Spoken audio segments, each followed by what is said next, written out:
Hallelujah.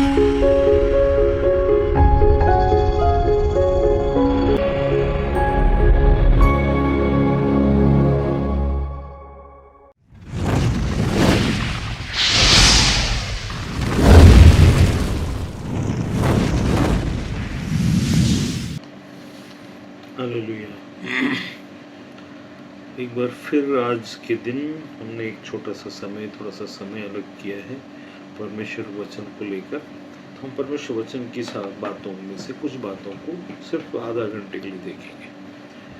आप सब प्रभु में आनंदित हैं ऐसा विश्वास करता हूँ। बहुत सारे दिन बदलते हैं, बहुत सारी चीज़ें बदलती है, दिन से रात और रात से दिन हो जाता है, फिर बातें बदलती चली जाती हैं।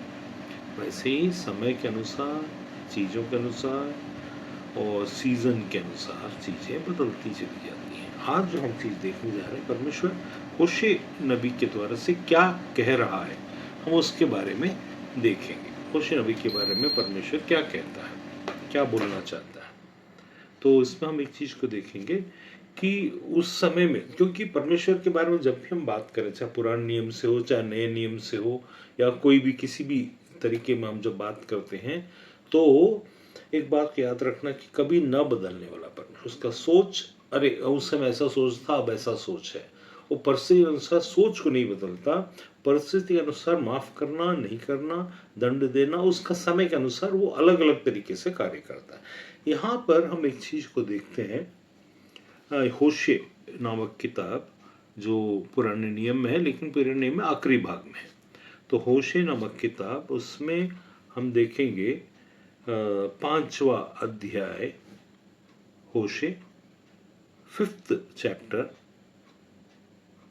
15वां वचन। होशिया 5:15। जब तक वे अपने को अपराधी मानकर मेरे दर्शन के खोजी न होंगे, तब तक मैं अपने स्थान को न लौटूंगा, और जब वे संकट में पड़ेंगे तब जी लगाकर मुझे ढूंढने लगेंगे। ये होशिया को परमेश्वर ने जो बात बताई है, परमेश्वर क्या, कई बार ऐसा होता है जिंदगी में कि चीजें बहुत, हम परमेश्वर में प्रार्थना करते हैं, हम ऐसा करते हैं, वैसा करते हैं, लेकिन धीरज नहीं धर पाते। ठीक है, उस कारण से हम क्या सोचते हैं कि प्रार्थना करना या प्रार्थना करने से सब कुछ हो जाना, ऐसा हो जाएगा। ये हमेशा ऐसा नहीं होता। कई चीजें होती है जहां पर हमको अपने आप को क्या मानना है। कई लोगों की फितरत होती है, ज्यादातर मसीह लोगों में ये फितरत होती है कि वे अपनी गलती नहीं मानना चाहेंगे। यहां परमेश्वर वचन में एक वो कहीं ना कहीं आकर अटक जाएगा। जो अपनी गलती नहीं मानेगा वो परमेश्वर के सामने जाके फंस जाएगा। ठीक है, परमेश्वर में जाके कैसे फंस जाएगा? अब यहां पर तो हम संसार में लोगों के सामने सामने में है, अभी के रिएक्शन, अभी वो क्या सोचेंगे, ये सोचकर हम गलती नहीं मानते। ठीक है ना, लेकिन वही बात, वही एटीट्यूड क्या करता, धीरे धीरे धीरे धीरे परमेश्वर के सामने भी हम वैसे ही, जैसे मनुष्य के सामने करते हैं, वैसे ही सोचना, वैसे ही बोलना, पर परमेश्वर को हल्के में लेना, ये शुरू कर देते हैं। अब यहां पर वचन में जो होशे के 5:15 में जो बोला जा रहा है, उसको थोड़ा ध्यान से पढ़ता हूं, उसको सुनिए ध्यान से। जब तक वे अपने को अपराधी मानकर, मतलब दर्शन के खोजी तो सब है, चलो बुलावा आया है, किसी ने बुलाया है। फिर उसके बाद कुछ दर्शन तो सब खोज रहे हैं, सबको दर्शन चाहिए परमेश्वर का। इस सृष्टिकर्ता परमेश्वर, चाहे वो पत्थर में ढूंढे, हवा में ढूंढे, या आग में ढूंढे, आकाश में ढूंढे, धरती में ढूंढे, पानी में ढूंढे, सारे सेंसस को आंख बंद करके, आंख खोल करके, पालती लगाकर, हाथ ऐसा करके, टेढ़ा करके, सीधा करके, कैसे भी खड़ा होके, ऐसा रखकर, उल्टा खड़े होकर, खीले में लेटकर, या फिर शास्त्र के द्वारा से, या फिर ज्ञान के द्वारा से, या फिर भक्ति के द्वारा से, सत्य के बगैर परमेश्वर प्राप्त नहीं होता। क्यों? क्योंकि सत्य हर चीज में एक जगह आता है जहां पर वो रुकावट बन सकता है। यहां लिखा है होशिया 5:15, होशे 5:15। आपको हो सकता है ज्यादातर ये किताब नहीं पढ़ते हैं लोग, तो इसलिए उनको मिलना मुश्किल होगा, तो आप उसको थोड़ा पुराण नियम के अंतिम भाग की तरफ में होशे को ढूंढिए।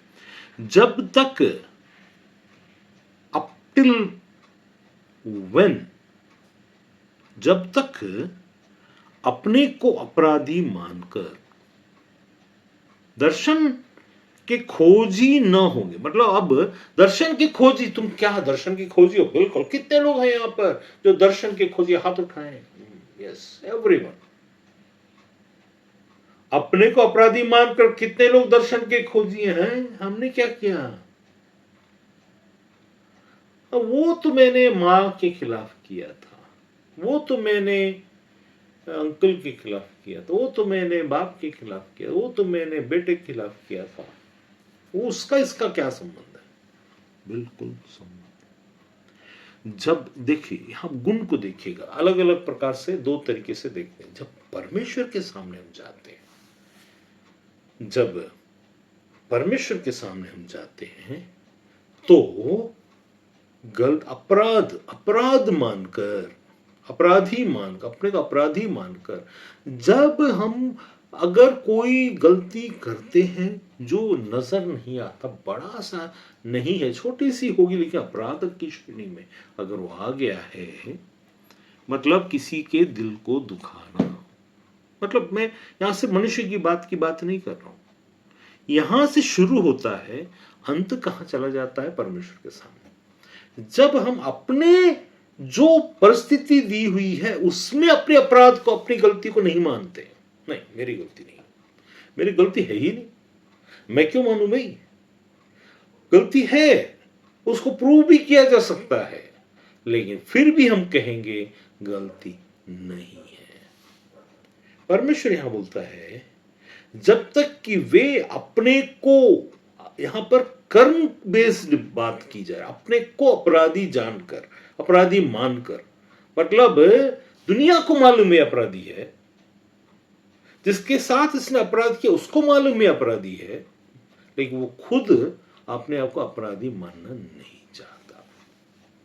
तब कैसे मिलेगा? कोई भी चीज मिल रहा है तो झूठ मूठ का, अगर कोई हाँ मैं गलती मानता हूं, हाँ ठीक है, मैं एक व्यक्ति को जानता हूं, उसके पास उसकी गलती को लेकर अगर हम बताएंगे, वो तुरंत 1 सेकंड में वो बोल हाँ ठीक है मैं मानता हूं, अच्छा अब से वो गलती नहीं होगा। ये भी बहुत चालाकी है, ये हम खुद को नुकसान पहुंचाएगा। हमारे जान, हमारी सेहत को नुकसान पहुंचाने वाली चीज, अगर कोई ऐसा अपराध जो शरीर के खिलाफ का है और उसको हम कर रहे हैं, जैसा दारू पीना, सिगरेट पीना, नशा करना, ड्रग्स लेना, या फिर कुछ और, जुआ खेलना। जुआ खेलने में क्या होगा? पूरा परिवार इन्वॉल्व होगा, परिवार का प्रॉपर्टी जाएगा। नशा करना और ये सब चीज करने पर क्या होगा? सेहत का, ये सेहत हमारा नहीं है। अब कई लोग हैं जो इस सेहत को नुकसान पहुंचाने की जिम्मेदार होते हैं, और कई लोग हैं जो खुद सेहत के जिम्मेदार होते हैं। जब कोई दूसरे को बीमार करने का जिम्मेदार होता है, मानसिक दशा में, संसार की दशा में, पॉलिटिशियन के पावर की दशा में, या फिर अपने नाजायज में क्यों बोल रहा हूं? नाजायज बेजा प्रेम का फायदा उठाना। बेजा प्रेम का, बेजा का मतलब होता है फालतू, व्यर्थ में। प्रेम का फायदा उठाना मतलब, क्योंकि उनका पोजीशन, जिस पोजीशन में वो हैं, वो हम किसी के बाप हो सकते हैं, माँ हो सकते हैं, बेटा हो सकते हैं, बेटी हो सकते हैं, पत्नी हो सकते हैं, लवर हो सकते हैं, कोई भी हो सकते, फ्रेंड्स हो सकते हैं। अगर कोई सच्चा दोस्त होगा वो चुप रहता है करके उसकी स्थिति का, अब हम दोस्त उसका फायदा उठाकर उसको, उससे एक वादा ले लेंगे, भैया तो किसी से नहीं बोलेगा, हाँ ठीक है नहीं बोलूंगा। अब नहीं बोलना है करके, ठीक है नहीं बोलेगा, ये मालूम है, क्योंकि वो अपने वचन का पक्का, लेकिन हम वचन के पक्के नहीं है। इस कारण से हम क्या करेंगे, हम उसका बेजा फायदा उठाएंगे, गलत फायदा उठाएंगे। मतलब कुछ ऐसी बात जहां अपनी बात मनवा, वो क्या होता है कि उसको बोलते हैं शौकिया या तो टाइमली, मतलब समय, कुछ समय के लिए, कुछ समय के लिए हमको थोड़ा सा अच्छा फील होगा, मेरे को लगेगा देखा मेरी बात उसको मानना पड़ा, मेरी बात, मैं ना गलत गलत हूं मालूम है मेरे को अंदर से, लेकिन मैं गलत नहीं हूं, मेरा दिमाग ही मुझे बुद्धू बनाएगा, ठीक है, मैं गलत नहीं हूं। परमेश्वर के सामने तो नहीं चलेगा भैया, तुम कर तो लोगे, इंसान इंसान के साथ कर तो लेगा, ठीक है, लेकिन जब नौबत आती, एक समय जब इंसान परमेश्वर सामने जाएगा, सेम एटीट्यूड में वो पक चुका होगा। अब वो उसका गुण बदलने वाला नहीं, उसका आवरण अभी निकलने वाला नहीं, उसने उस आवरण को जकड़ लिया है, इस गुण के आवरण को जकड़ने के कारण होगा ये कि तुम अपनी गलती कभी नहीं मानोगे, और एक दिन जो सिर्फ गलती सिर्फ नहीं रहेगा, वो अपराध की श्रेणी में चला जाएगा, जो परमेश्वर के खिलाफ हो, वहां भी खड़े होकर तुम परमेश्वर से ये बोलना शुरू कर दोगे कि मैं अपराधी नहीं हूं। परमेश्वर कैसा रहेगा मालूम, उस समय सबको सब समय में नहीं होता, सब रिएक्शंस हर समय में नहीं होता, लेकिन समय आता ही है, और परमेश्वर के सन्मुख में तो आएगा ही आएगा। इंसान ये सोच ले, ठीक है, कि वो परमेश्वर सामने अगर अपराधी है तो मान ले, जब तक, क्योंकि 15 में लिखा है, 5 के 15 होशे में, जब तक, इसका मतलब क्या है, ये बहुत गहरी बात है, जब तक कुछ तो होने वाला है उसके साथ बुरा, जब तक परमेश्वर से दूर हो जाएगा, मतलब इसका मतलब ये, जब तक परमेश्वर तो बोला मैं सदैव तुम्हारे साथ। आज ही हमारे एक साइलेंट ग्रुप में एक विनु सिस्टर मैसेज डाला है, उसमें डाला है कि मैं तुम्हारे संग इस सदी के अंत तक रहूंगा बोला है, लेकिन रहूंगा बोल दिया वो, लेकिन तुम बेजा फायदा उठाओगे, परमेश्वर तुम्हारे आसपास ही ये मौका देगा, तुम्हारे आसपास में ही ये मौका मिलेगा। तुम कुछ लोगों को देखोगे कि वो अपराधी फील ही नहीं करेंगे, they won't feel that they have done anything wrong, feel ही नहीं करेंगे, वो हर बात में बहस करने के लिए आ जाएंगे। कोई यहां सुनने वाला अपने ऊपर में ना ले, ये क्योंकि रिकॉर्डिंग भी हो रहा है तो सबके लिए है ये। तो ये क्या होता है कि कोई, मतलब क्या, उस जगह में अपराधी, सामने वाला अपराधी नहीं मानेगा, तो आपको पता चलेगा कि भाई सामने वाला झूठ मूठ का मान निकला, हाँ हाँ ठीक है मैं मान गया, खुद का नुकसान करेगा, सामने वालों को समझ में आ जाएगा। दूसरा, जब वो हाँ हाँ बोलकर, हाँ मैं गलत हूं, मैं गलत हूं, मैं मान लेता हूं, झूठ मूठ का बोलकर इस वक्त को कैसे भी संभालने के लिए, वो भी सत्य नहीं है। सत्य तब है क्योंकि हर कुछ चीजों का कॉन्सिक्वेंस बहुत लंबा होता है, कुछ चीजों का हमेशा का दी एंड होता है, कुछ चीजों का बार बार मौका मिलता है। रिश्ते में भी ऐसा ही होता है, कोई भी रिश्ता हो, किसी किसी रिश्ते का दी एंड हो जाता है, कुछ रिश्तों को कुछ जगह में मौका मिलता है, ठीक है, लेकिन जब हम परमेश्वर को क्या सोचते हैं, अपने आप को इतना परफेक्ट सोच लेंगे, हम अपने आप को सोच लेते हैं, मैं हूं, आप हो, कोई भी हो, कुछ समय में, कि हम परमेश्वर के सामने में खड़े होने के लिए नहीं डरेंगे। लेकिन हर वक्त आपको एक बात को याद रखना चाहिए कि गॉड, परमेश्वर जो इतना परफेक्ट है, इतना उजियाला है कि आप 100% सच और सही होकर जाओगे तो भी हम अपराधी ठहरेंगे। हमने क्या किया की बात नहीं है, हमने क्या सोचा तुमको पता ही नहीं है, तुमने क्या सोचा, क्योंकि तुम्हारा सोचने की परत भी कई परत में सोचते हैं हम। एक हमारा इनर सबकॉन्शियस से भी इनर कॉन्शियस एक होता है, जो असल में वही सोच रहा होता है जो हम बाहर कर रहे होते हैं। सिर्फ दिमाग हमारे साथ खेल खेल रहा होता है, बीच में दो चार परत के दिमाग एक दूसरे के साथ उस परत में खेल खेल रहा होता है कि नहीं नहीं नहीं, तुम गलत नहीं हो, तुम अपने बारे में सोचते हो, तुम ऐसा हो, तुम वैसा हो, तुमने क्या किया, हाँ ठीक है किसी ने किया लेकिन तुम्हारी कोई गलती नहीं है, ठीक है।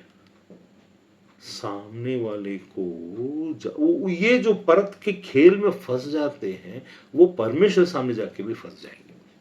तो मैं फिर से पढ़ता हूं, जब तक, मैंने बताया जब तक का मतलब है परमेश्वर अगर जब तक बोल रहा है इसका मतलब है तब तक परमेश्वर से दूर रहने वाला है। कितनी भयानक बात। और उसी दौरान में अगर उनकी मृत्यु हो जाती है या उसी दौरान में वो उठा लिए जाते तो फिर क्या होगा, उनका बहुत बड़ा नुकसान होगा, क्योंकि परमेश्वर उनसे दूर ही था। ठीक है, अब क्या होगा, अब यहां पर लिखे जब तक वे अपने को अपराधी मान, यहां पर तो इजराइल और इनकी गलतियों के बारे में है। क्या हमारी जिंदगी में हम एकदम परफेक्ट हैं? बिल्कुल परफेक्ट कोई भी नहीं है। यीशु से जब पूछा गया तू मुझे उत्तम क्यों कहता है, ऐसा बोलता है, परमेश्वर को छोड़ कोई भी उत्तम नहीं, तू मुझे उत्तम क्यों कहता है। यह हमको मालूम होना चाहिए कि हम उत्तम नहीं है। जब यीशु ही उत्तम नहीं है, जिसका पुत्र और जो स्वर्ग में आज बैठा हुआ और हमारे साथ आत्मा में हमारे संग है, वही अगर उत्तम अपने आप को कहलाने से अपने आप को वंचित करता है तो हम और आप किस घमंड के आधार पर? परमेश्वर हमें जानता है, परमेश्वर हमारे बारे में जानता है, हम कैसे किस किस हक से बोल सकते हैं? मेरे को परमेश्वर जानता है। एक व्यक्ति है, एक आदमी है, God knows me brother, God knows me what I am. अच्छा, परमेश्वर जानता है, ये खतरनाक बात है, क्योंकि ये वचन उस पर लागू हो जाएगा। हम में से कोई भी परफेक्ट कभी भी नहीं हो सकता जब तक कि वो हमें परफेक्ट बनाकर पेश नहीं करता। तो यहां पर बोलता है, तो उसमें उसको करने के लिए भी हमारा वहां पर वो जरूरी है, वहां पर परमिशन जरूरी है कि yes I know, I accept my सिन।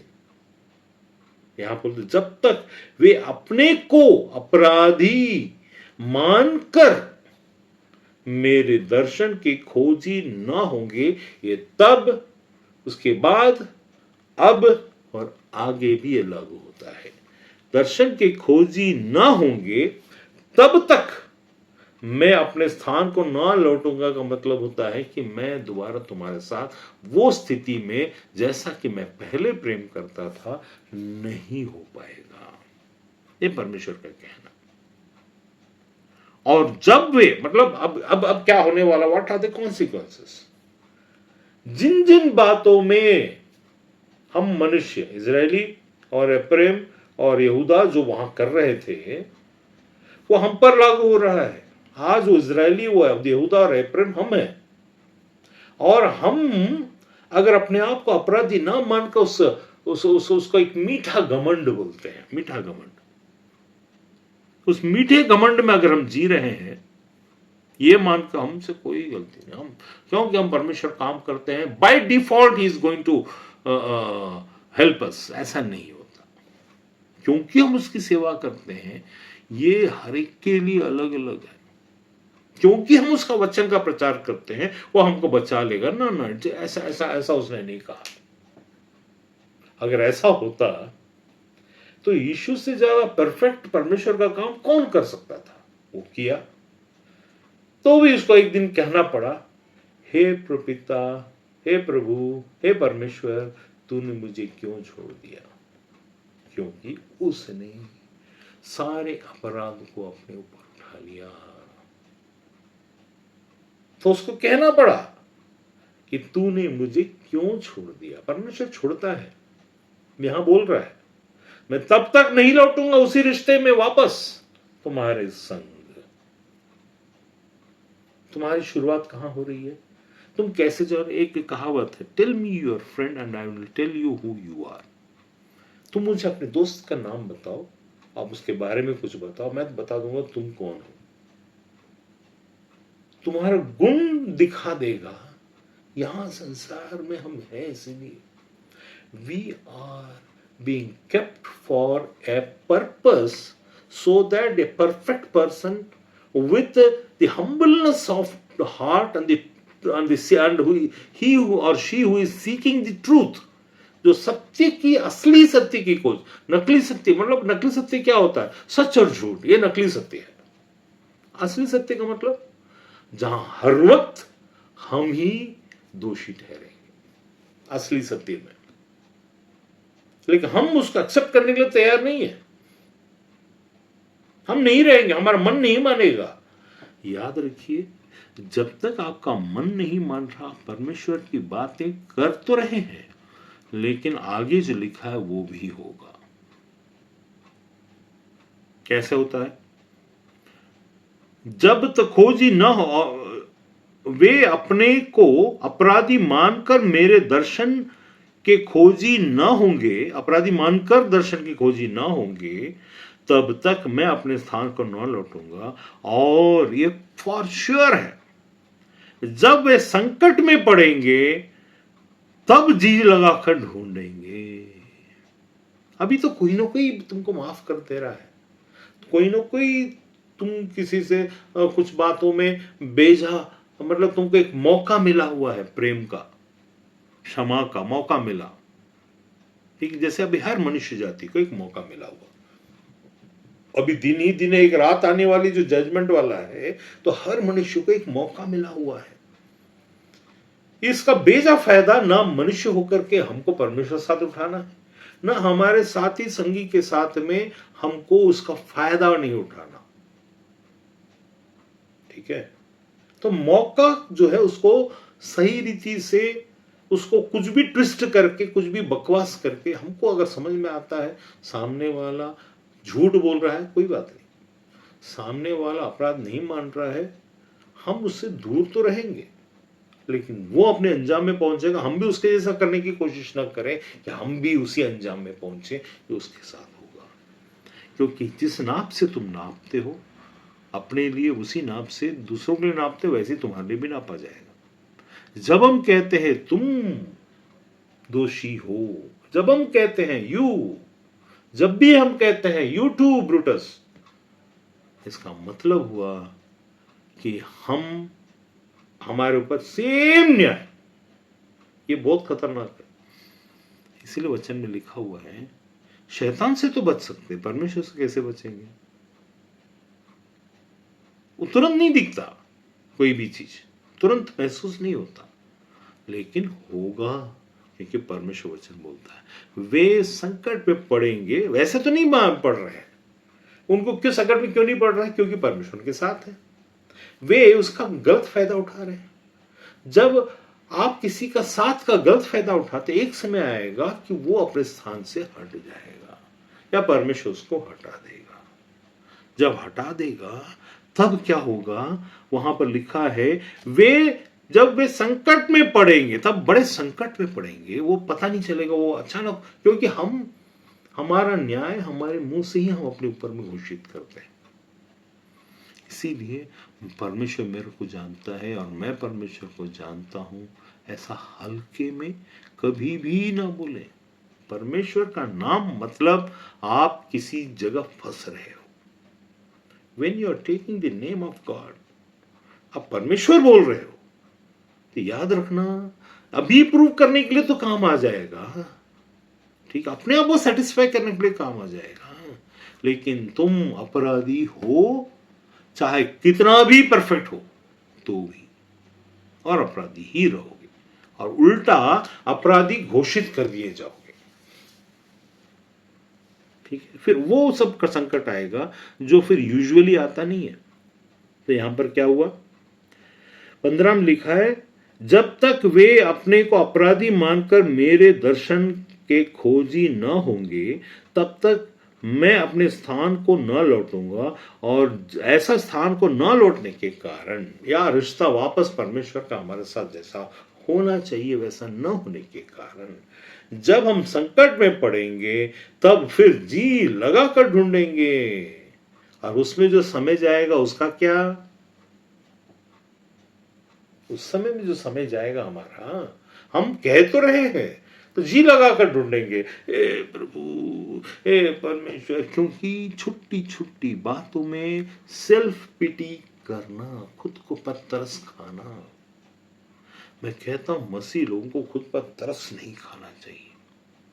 तुम अपने आप को ऐसा न्याय करो कि तुमको ये समझ में आए कि हम कभी किसी भी दशा में, किसी भी दिशा में हम सही नहीं है। ये मन स्थिति के साथ जब हम परमेश्वर के पास पहुंचते हैं, तब होता है असली परमेश्वर का आश्चर्य कर्म बोलो या साथ बोलो, जैसा इस मेंटालिटी के साथ हम परमेश्वर जाते हैं, उसी वक्त तुरंत जो सत्य के साथ, सच्चाई की मेंटालिटी के साथ जब परमेश्वर सन्मुख में जाते हैं, तो तुरंत हमारा परमेश्वर अपने स्थान को लौटता है कि इसने सचमुच मान लिया। कुछ चीजों को हम समझ नहीं पाते, कोई बात नहीं, परमेश्वर जल्दबाजी में नहीं है, लेकिन जब परमेश्वर से तुम जल्दबाजी नहीं चाहते तो तुम जल्दबाजी क्यों करते हो किसी चीज को समझने और घोषणा करने के लिए? जब हम परमेश्वर से जल्दबाजी, क्यों प्रभु थोड़ा तो समय देना चाहिए था ना? When you are asking time from the Lord, from your God, जब हम उससे समय चाहते हैं, हम दूसरों को समय नहीं दे, हम तुरंत निर्णय लेते हैं, हम तुरंत कहते हैं, तुरंत हमारा जो सोचने का जो जजमेंट है, अपने आप को जो जजमेंट जज करते, या तो सेल्फ पिटी में चले जाएंगे, हाँ मैं सही हूं। सेल्फ पिटी एक अपराध है, याद रखिए। खुद पर तरस खा के बात करना, सोचना और नीच करना एक अपराध है। या दूसरों को दोष लगाने की, तुम मेरे बारे में ऐसा सोचते हो, ये भी एक अपराध है। तो ये जो सेल्फ पिटी वाला अपराध है या दोष लगाने वाला अपराध है, इसके साथ हम कभी, और जिद्दीपन क्या है? ना मानना, मैं नहीं मानता, नहीं मानेगा तो जी लगाकर ढूंढना का मौका आएगा, तो मौका कौन ला कर देगा? संकट, प्रॉब्लम। कई बार ऐसा होता है कि प्रॉब्लम आने पर भी परमेश्वर उसमें से भी निकाल देता है, और या फिर आपका रिलेशन जिससे भी है, या जो भी रिलेशन है, उस रिलेशन में रहकर आप उस संकट से भी बाहर आ जाते हैं, और बाहर आते हैं, और बाहर फिर भी बेजा यूज करते हैं उस प्रेम को। ये गुण आखिर अल्टीमेट कहां से शुरू होता है? एक जमीन में बोया गया बीज आसमान तक आम का पेड़ ले जाता है। मतलब एक बीज जमीन में बोया गया, वो हजारों बीज आसमान में उगा देता है। वैसा ही हम जो अपने जमीन में जो कुछ भी कर्म करके बीज होते हैं, कर्म का बीज, आसमान स्वर्ग में उसका बीज वहां पर दिखना शुरू हो जाता है। वही बीज सेम जो हम जमीन में कर रहे हैं, वो न्याय के लिए जाकर खड़ा हो जाता है। अपने आप को सत्य के सामने में हमेशा झुकाओ, सत्य के सामने, सत्य मतलब परमेश्वर, और उसके सन्मुख में जाओ। तुमको कोई चीज पसंद नहीं है, कोई बात नहीं, तुमको ये पसंद नहीं है, तुमको वो पसंद नहीं है, ऐसा पसंद नहीं है, वैसा पसंद नहीं है, सब अपनी जगह सही है, लेकिन अपने आप को बहुत परफेक्ट समझकर नहीं। अपने आप को अपराधी मानने का मतलब ये नहीं होता कि तुम सामने वाले के सामने सरेंडर कर दो। अपराधी मानने का मतलब ये होता है कि तुम्हारे अंदर कमजोरी जरूर से है, तुमको कोई चीज पसंद नहीं, कोई बात नहीं, परमेश्वर नहीं बोलेगा और ये तुमको पसंद करना ही पड़ेगा, ऐसा नहीं होता, ऐसा नहीं बोलता, क्योंकि उसने आपको अकेले बनाया। नहीं तो एक ही साथ एक बीज में दो बना के लेके आ गया होता है ना। मतलब एक ही साथ आप दो ऐसा बनकर आते और दो बड़े होते और दो शादी करते और दो बड़े पैदा होकर दो, ऐसा होता, ऐसा नहीं किया उसने, अकेला अकेला बनाया। मतलब आपको अकेला चाहता है वो। आदम की जब पत्नी मरी होगी तो आदम अकेला रह गया, ठीक, तो अकेला वहां बनाया तो उसने एक, फिर आदम की पत्नी को हवा को अकेला बनाया। फिर आदम के बारे में लिखा, हवा के बारे में क्यों नहीं लिखा? क्योंकि वहां पर एक चीज है, वो हम जो मनुष्य हैं, वहां पर क्या मकसद है, कौन सा मकसद है, उसका इंपॉर्टेंस दिया गया। वैसा ही क्योंकि एक जगह में वहां स्त्री और पुरुष दोनों के बारे में जिक्र है, इसी चैप्टर में पहले, अगर चौथा अध्याय को अगर हम पढ़ेंगे तो यहां पर क्या बोलता है, जब तक कि वे अपने को अपराधी मानकर मेरे दर्शन के खोजी न होंगे। मतलब अपराधी मानना सिर्फ बात कर, मैं अपराधी मान लिया अब चुपचाप बैठे, ऐसा नहीं। अपराधी मानकर और परमेश्वर को की खोज में लगकर और परमेश्वर की बातों को, अभी हम क्या कर रहे हैं इस दौरान में, बहुत सारे लोगों को पर्सनल ऐसा लग रहा होगा, मेरे बारे में बोल रहे हैं, मेरे हजारों लाखों लोग को ऐसा लगने वाला है, मेरे बारे में बोल रहे हैं। जरूर मेरी बात है, हम बात किसी की नहीं, यहां परमेश्वर की है। ये सिर्फ एक वचन एक बात को दिखाता है कि हम जो करते हैं, हमको ऐसा लगता है कि हम यहां करके बच जाएंगे, लेकिन सेम चीज हम परमेश्वर साथ करने वाले हैं। उस समय नहीं, हम वहां आते आते ठीक हो जाएंगे, नहीं होगा। क्योंकि परमेश्वर उस समय भी आपके शब्दों को नहीं जानेगा, आपके मन को के अंदर के इनर कॉन्शियस में क्या चल रहा है उसको देखेगा। क्योंकि परमेश्वर का देखना मनुष्य सा नहीं है, परमेश्वर का सोचना मनुष्य का सा नहीं है। जब ऐसा नहीं है तो आप कैसे एक्सपेक्ट करते हैं कि मनुष्य का सोचेगा? आप उसको बुद्धू कैसे हाँ परमेश्वर मेरे को जानता है, कैसे जानता है भाई? हाउ? अगर आप ऐसा बोल रहे हो तो ये बहुत बहुत नासमझी की बात है। आपने उस पर में मतलब आप संकट में पड़ चुके हैं, या तो जिंदगी में कोई न कोई कहीं ना कहीं किसी न किसी मोड़ में आपके साथ संकट ऐसा आएगा जहां परमेश्वर आपके साथ ना होगा, क्योंकि आपने परमेश्वर का नाम लिया है। परमेश्वर का नाम व्यर्थ ना लेने का मतलब होता है अपने आप को प्रूव करने के लिए शैतान करता है, हम नहीं करना है। हम इतने परफेक्ट नहीं है, हम कभी हो भी नहीं सकते। हमारा उद्धार आत्मा में हुआ, शरीर में तो हुआ नहीं ना। शरीर को तो मृत्यु, आज भी हमारे अंदर में मृत्यु कार्य कर रही है शरीर का, आत्मा जीवित है लेकिन शरीर नहीं। तो हम परफेक्ट कहां से हुए? हम आत्मा प्राण और शरीर के प्राणी हैं।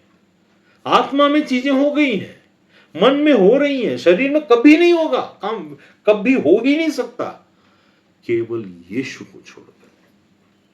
यीशु का शरीर तक की बातें कंप्लीट हुई फुल 100%।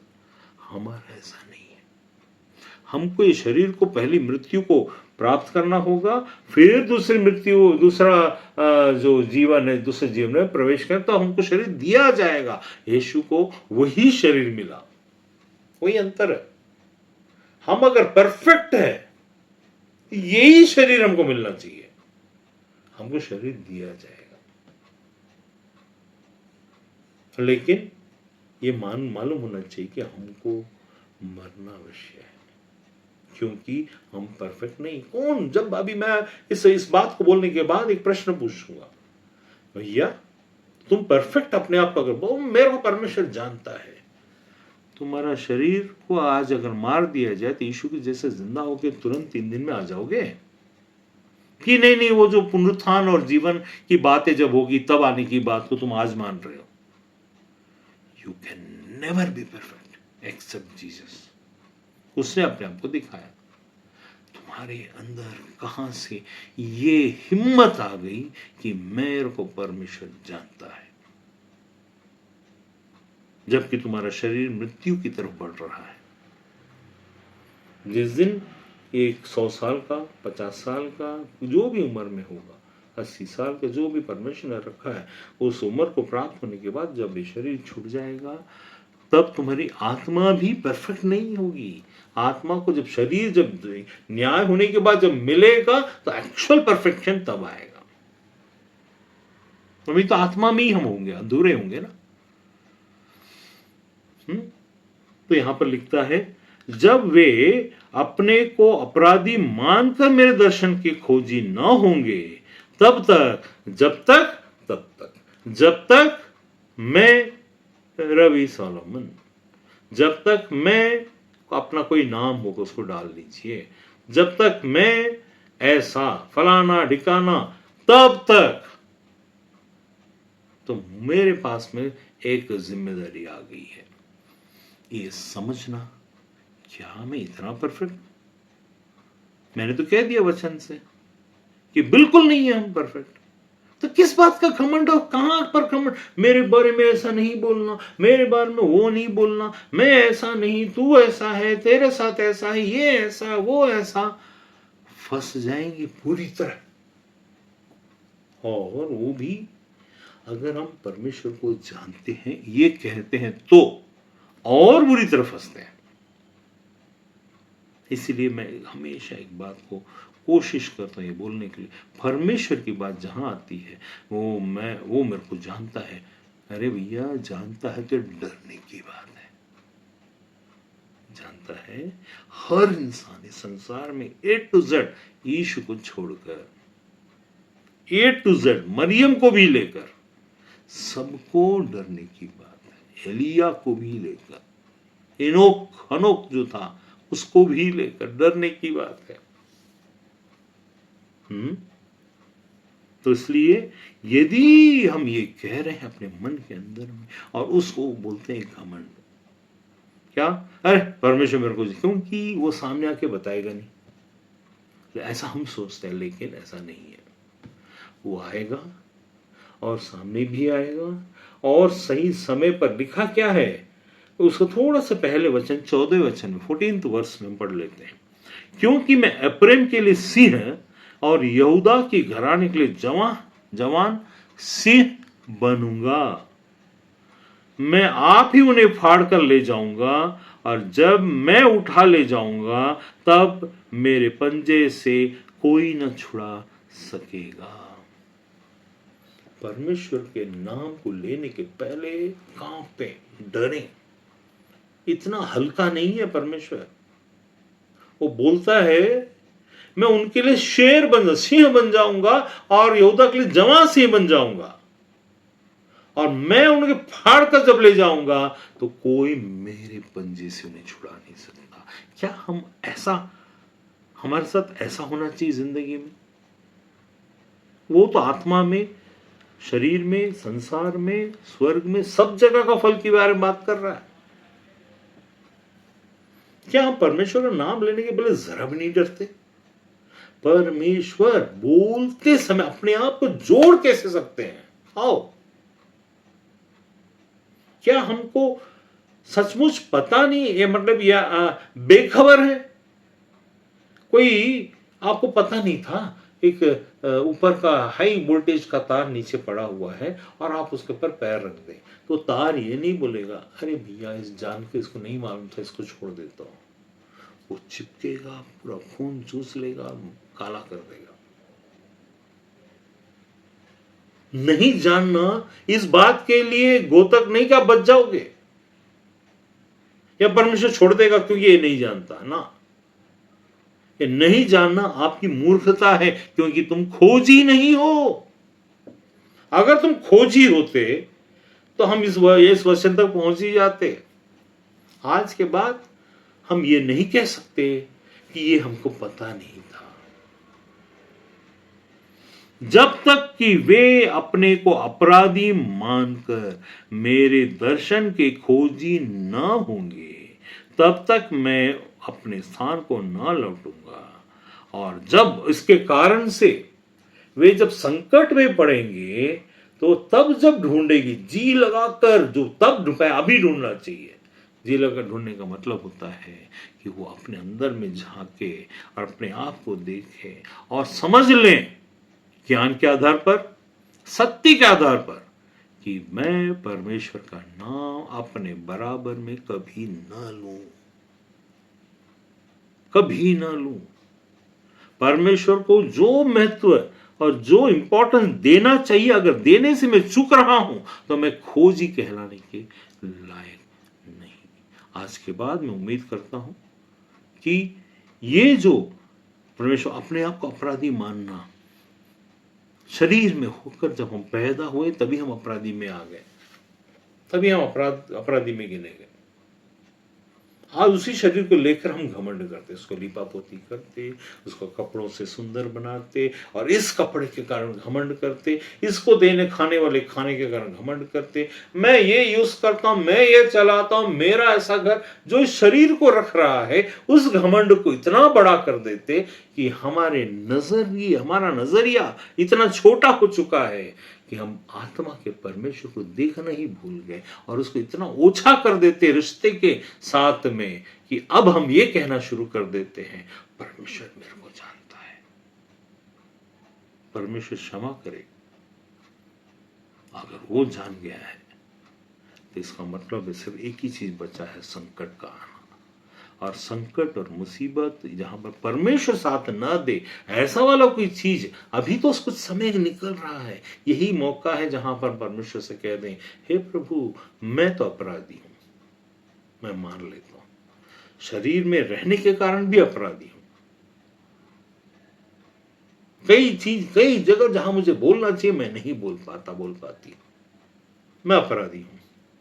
बहुत सारे लोग अपने घर में मैं अपने सामने जाते हुए मरते हुए देखता हूं, फिर भी मैं वो प्रेम नहीं दिखा पाती, मैं अपराधी हूं। बहुत सारी बातें, कहीं ये ऐसा ना सोच ले, वो ऐसा ना सोच ले, इसीलिए तो लिखा है प्रेम सब बातें सह लेता है, सब बातों में प्रतीति करने का मतलब क्या होता है? विश्वास करने का मतलब कि वहां सत्य, वहां पर ऐसा कोई चीज है क्या जो विश्वास के लायक है? नहीं है। विश्वास ये है कि परमेश्वर जिंदा है और वो देख रहा है, ये विश्वास है। सामने वाला जो बोल रहा है विश्वास के पात्र नहीं है, परमेश्वर जिंदा है, ये विश्वास है और वो देख रहा है। तो मैं तो भैया गलत हूं, मैं मान लेता हूं और मैं उसकी खोज में लगा रहा हूं ताकि मैं सत्य को पाऊं। सत्य के जैसा कोई सच्चा चीज, जैसा कोई चीज बोलने के लिए जो रहे, जिसमें आधा परसेंटेज, ये 50%, 50%, 60%, 10%, 5%, 2%, 98% सच्चा है, 2% झूठ, वो भी शैतान है फिर अगर देखा जाए तो। लेकिन फिर भी परमेश्वर माफ करने के लिए तैयार बैठा है। लेकिन आप परमेश्वर के स्थान, जब हम ये कहते हैं कि मैं परफेक्ट हूं, मेरा कोई गलती नहीं, तो आपने अपने मुंह से अपने आप को शैतान बोला है। कैसे? पूछिए कैसे आपने शैतान बोल दिया अपने आप को? क्योंकि शैतान ही है जो बोलता है कि मैं परमेश्वर हूं। तो मैंने कब कहा मैं परमेश्वर हूं? मैंने तो कहा मैं परफेक्ट हूं। तो बात वही हुआ कि आपने कहा आप परमेश्वर हैं। आप सोचिए, शैतान के साथ जो न्याय होगा वही तो फिर हमारे साथ भी होगा ना। फिर कैसे चलेगा काम परमेश्वर के बगैर? क्योंकि शैतान ही एक ऐसा है जिसके साथ परमेश्वर नहीं है। हमको तो मौका मिला हुआ है। तो ये गलती जिंदगी में कभी भी ये ना कहें परमेश्वर मुझे जानता, मैं परफेक्ट हूं। अगर आपने कहा है तो आज के बाद इस वचन के अनुसार से आप जिम्मेदार होंगे। सिंह के और जवान सिंह के समय परमेश्वर का पंजा तैयार है। परमेश्वर इस वचन पर आशीष दे।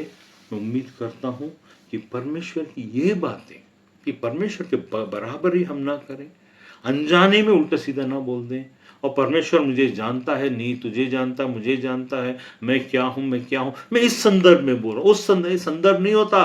परमेश्वर होता है, कोई संदर्भ नहीं होता उसमें। चाहे एक बात में बोलो या 100 बात में बोलो, बात तो वही है। तुमने अगर एक बात में परमेश्वर को विद्रोह किया तो तुमने सब बात में परमेश्वर को विद्रोह कर दिया है। इसलिए हमें सावधान रहना चाहिए। परमेश्वर अपने वचन पर आशीष दे।